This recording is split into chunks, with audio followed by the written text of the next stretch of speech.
Pemirsa, Bali pada Kamis 13 Januari 2022 melaporkan lonjakan kasus COVID-19 dibandingkan sehari sebelumnya yang berjumlah 4 orang. Jumlahnya mencapai puluhan orang, sementara pasien sembuh bertambah lebih sedikit dari kasus baru. Kabar baiknya sudah 9 hari ini korban jiwa tidak ada penambahan alias nihil.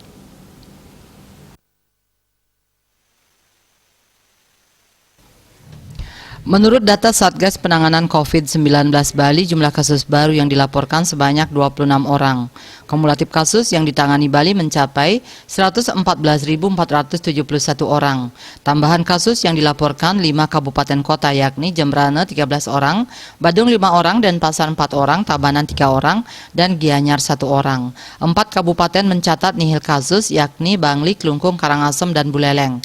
Kumulatif korban jiwa tetap 4.061 orang dengan rincian 4.055 WNI dan 6 WNA. Pasien sembuh bertambah 1 orang dari Karangasem dan total pasien sembuh mencapai 110.318 orang. Jumlah kasus aktif sebanyak 92 orang. Terdapat 53 rumah sakit rujukan dan 175 tempat isolasi, tersebar di seluruh kabupaten kota dan provinsi Bali. Saat ini, Bali memiliki kapasitas isolasi terpusat sebanyak 883 bed. Dia Dewi, Bali Post melaporkan.